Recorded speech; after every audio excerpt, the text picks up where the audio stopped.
Take பண்ண பிறகு இப்பெல்லாம் கலப்படமே இல்ல. இன்னைக்கு நிம்மதியா உட்காந்து சாப்பிட வேண்டியதான். என்ன டார்ச்சர். சைட் டிஷ் என்ன வேணும்? சைட் டிஷ் ஊரா இருந்தா கொடுப்பான். ஊரா கிராக்கியா நீ? என்னப்பா அது? Leg piece sir. அப்படின்னா கோழி காலு. அது தெரியுது, வலது காலா இடது காலா? யாருக்கு சார் தெரியும் அது? பாத்தீங்களா தம்பி, கோழிக்காலை கொண்டாந்து வைக்க தெரிஞ்சவனுக்கு வலது காலது இடது காலதுன்னு தெரியல, அப்புறம் எப்படி சாப்பிடுறது? ஐயோ, கோழி அண்டாவில போட்டு வச்சுக்கனால அது எந்த காலம் எவனுக்கு தெரியும்? குடுக்கிற காலத்துட்டு போயா. உங்களுக்கு தெரியாது தம்பி, அதுக்கெல்லாம் ஒரு காரணம் இருக்கு. என்ன காரணம்? ஜெயிண்டாண்டிக் ஃபிகர். யாரு? என் மச்சான். கந்து வெட்டி, மீட்டர் வெட்டி, ராக்கெட் வெட்டின்னு உலகத்தில் உள்ள அத்தனை வெட்டிக்கு விட்டு கோடீஸ்வரன் ஆயிட்டான்.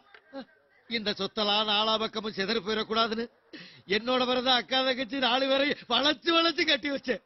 வருமானம் கூடி வர நேரத்துல எவனா ஒரு 4000 போய் மோட்டர் பைக் எடுத்துக்கிட்டு வந்து என் மச்சானுடைய வலது கால குறி வச்சு நொறுக்கி விட்டு ஓடி போயிட்டான். ஆஹா, வரக்கூடாத இடத்துக்கு வந்துட்டோமே. ஓடிடுவானா? சரியா, அந்த பிரச்சனைக்கு இது ரைட்டா லெப்டாங்கிறதுக்கு என்னையா சம்பந்தம்? என்ன தம்பி லுச்சாத்தனமா பேசிக்கிட்டு இருக்கிய? என்னைக்கு மச்சானுடைய வலது கால நொறுக்கி விட்டு போனானோ அன்னையில இருந்து தெரிஞ்சோ தெரியாமலோ எந்த கோழிக்கால கடிச்சாலும் சரி என் மச்சானுடைய காலை கடிச்சு திங்கிற மாதிரியே ஃபீலிங்கா இருக்கு. அதனாலதான் அவங்கிட்ட கேட்டேன், இது வலது காலா இடது காலான்னு தெரியாதுட்டு போயிட்டான். நீங்களாவது சொல்லுங்க தம்பி, சொல்லுங்க சொல்லுங்க சொல்லுங்க. சொல்றியா சொல்றியா ஐயா? சொல்றீங்களா சொல்றீங்களா?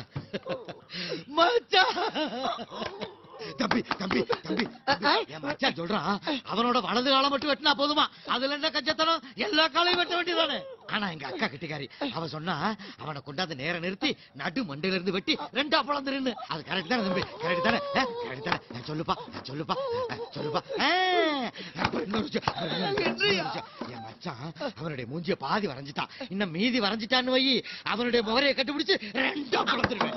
என் மட்டும் ஆசை எப்படி? அட பாவிகளா, சிட்டி பூராவே சொந்த பந்த பறந்து விரிஞ்சு கிடக்கு. பேசாம ஆஸ்பத்திரியிலே இருந்திருக்கலாம். ஆமா, இப்படி அக்கா தங்கச்சி மாமே மச்சன் எல்லாம் ஒரே சிந்தனையாவே இருக்கீங்களே. உனக்கு எந்த ஊரா ராஜா? காரைக்கால். ஊரு பேர்லயும் காலா? போகடா லவடிங்கம்மா. தம்பி ரொம்ப சாப்பிட்டு